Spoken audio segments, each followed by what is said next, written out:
छोड़ दो अरे। तो देखिए दोस्तों, हम लोग 10th क्लास का अभी एग्जाम नज़दीक है। आप लोग का और 1 महीना समय है। तो हम सोच रहे हैं कि मैथ में आप लोग का स्कोर 90 पार हो, यानी मतलब 100 के करीब जाए।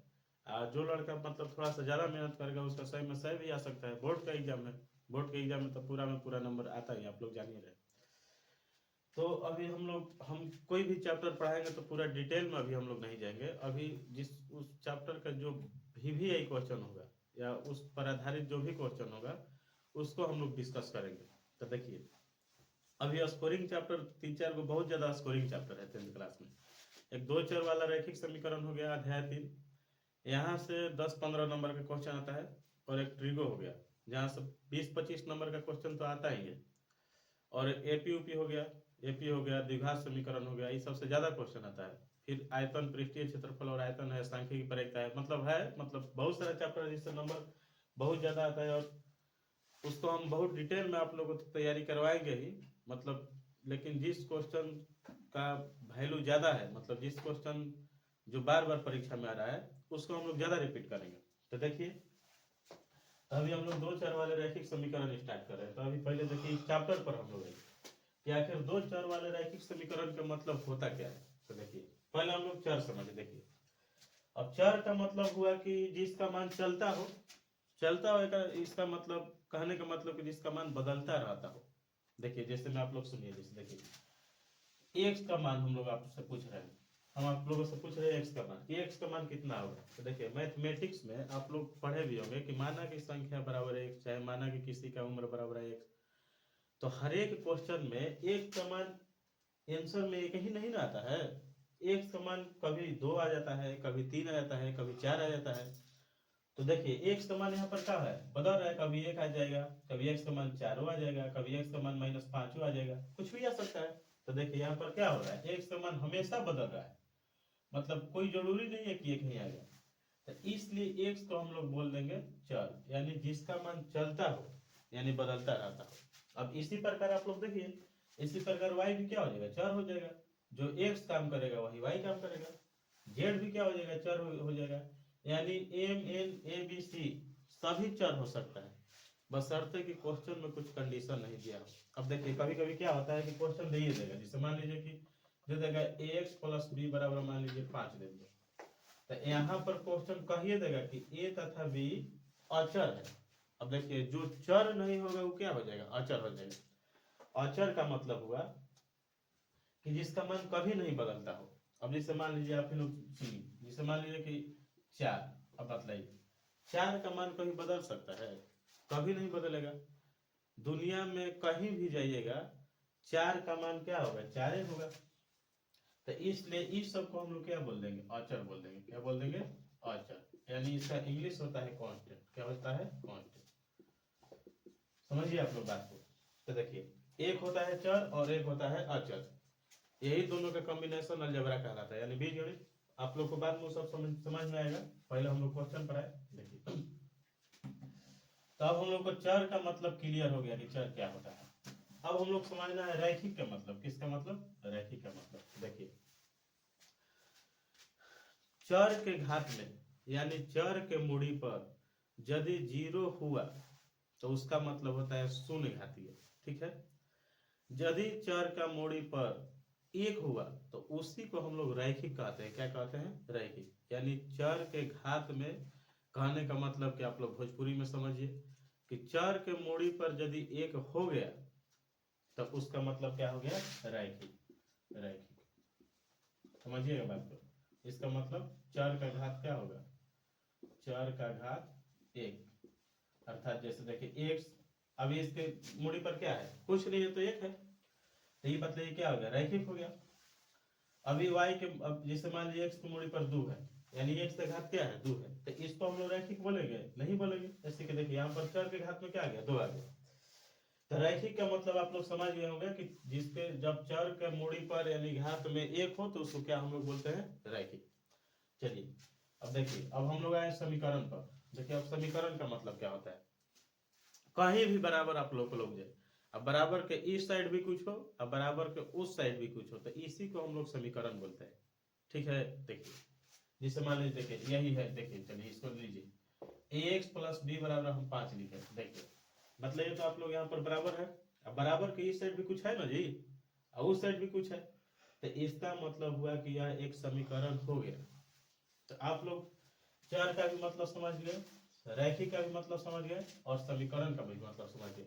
अभी पूरे चैप्टर पर हम लोग आइए देखिए, अब दो चर वाला रैखिक समीकरण का मतलब क्या हुआ, देखिए इसका मतलब है कि ऐसा समीकरण जिसमें दो चर हो तथा दोनों के घात में क्या हो, एक हो, तो उस टाइप के समीकरण को हम लोग क्या बोल देंगे, दो चर वाला रैखिक समीकरण। जैसे देखिए आप लोग, जैसे देखिए, जैसे मान लीजिए 2x प्लस वाई बराबर 0 हम लोग दिए, पहले आप लोग बताइए कि समीकरण हुआ कि नहीं हुआ, तो हो जाएगा, बराबर लोग गया कहीं भी, तो ये समीकरण हो गया। अब देखिए ये समीकरण तो हो गया, अब इसमें हम लोग चर के बारे में देखें, तो देखिए इसमें चर क्या क्या है, एक x चर है और एक क्या चर है, y चर है।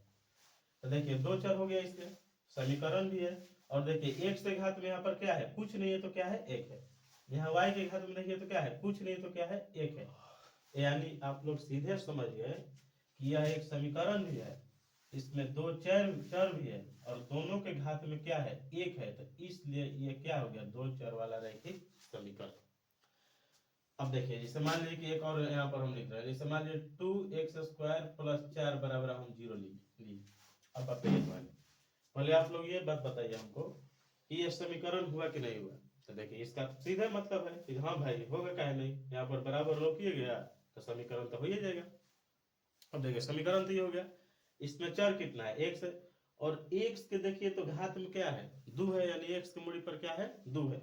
तो इसका मतलब ये तो रैखिक नहीं ना होगा जी। रैखिक का मतलब हम अभी आप लोगों को क्या समझे कि जिसके घात में क्या हो, एक हो, उसी को हम लोग रैखिक बोलेंगे। तो बताइए ये रैखिक हुआ, ये रैखिक नहीं हुआ। समीकरण है वो अलग बात है, लेकिन रैखिक नहीं है। है क्या है, इसको हम लोग अगले चैप्टर में पढ़ेंगे, इसका नाम द्विघात समीकरण हो जाएगा, उससे भी क्वेश्चन आता है। लेकिन अभी हम लोग क्या किस चीज के बारे में पढ़ रहे हैं, दो चर वाला रैखिक समीकरण के बारे में। तो इसलिए अभी तो चलिए इसको हटाइए, ये क्या हो गया, ये दो चर वाला रैखिक समीकरण नहीं है। दो चर वाला क्या है, ये रैखिक समीकरण नहीं है।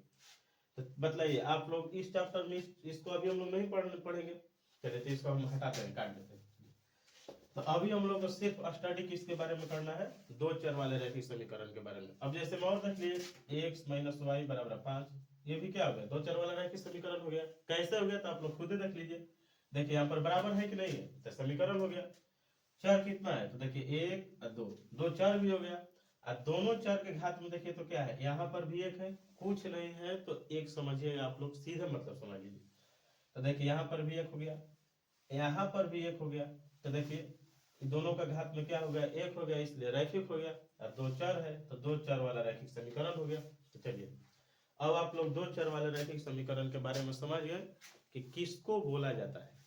ठीक है, अभी हम लोग केवल यहाँ पर पहुंचे हैं कि दो चर वाला रैखिक समीकरण किसको बोला जाता है, इसके बारे में हम लोग पूरी तरह से जान गए।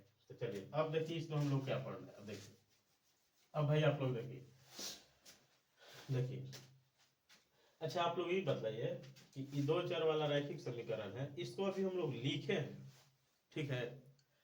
तो देखिए दो चर वाले रैखिक समीकरण का दो रूप होता है, एक लिख के और एक खींच के।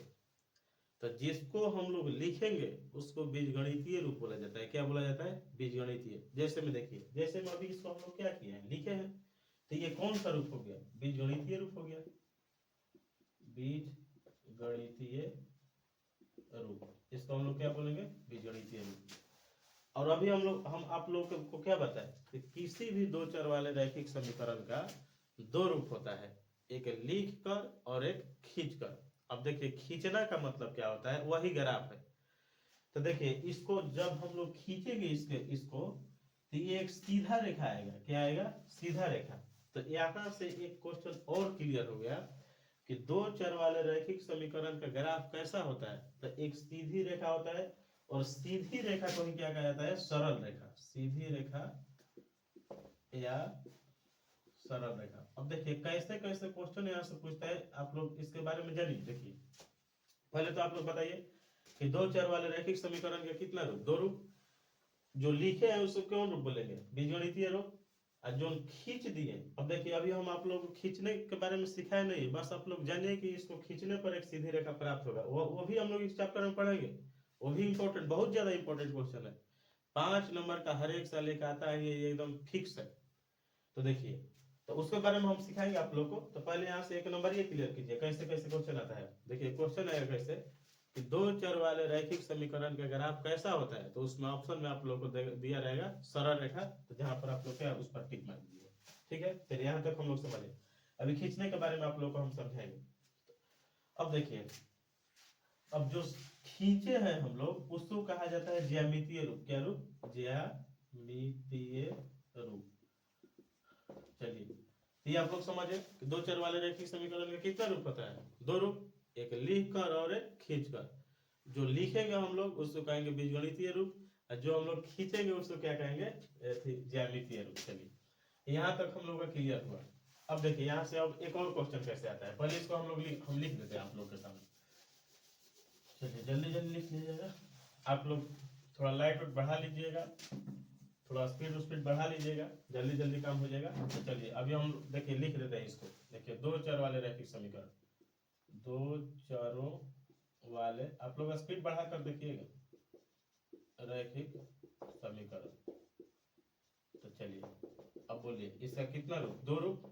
तो एक जो लिख कर होता है उसको कौन रूप बोला जाता है? बीजगणितीय रूप। नोट भी करिएगा आप लोग, जैसे कि जो चीज आप लोग अपने से नोट कीजिएगा वो याद हो जाता है, केवल देखिएगा, देख देख कर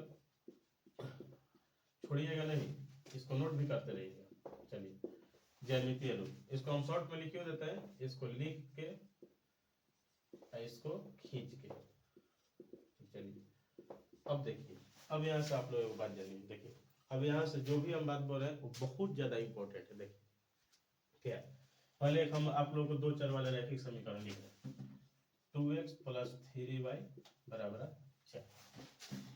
तो देखिए यहाँ से होता क्या है, देखिए x से जो सटा है, देखिए x से जो सटा है ना उसको x का गुणांक कहा जाता है। क्या कहा जाता है? x का गुणांक। जो y से सटा है उसको क्या कहा जाएगा? y का गुणांक। तो देखिए यहाँ से इसका एक तरीका क्या है, मतलब किताब दिया है चाहे ऐसे भी मानने के लिए। देखिए x से जो सटा होगा, यह बात एकदम आप लोग कान खोल कर सुन लीजिए, ये बहुत इंपॉर्टेंट लाइन हम बोलने जा रहे हैं, जहां से एकदम एग्जाम में यहीं से सारा क्वेश्चन 2-3 क्वेश्चन धरा जाएगा आप लोग को बढ़िया से।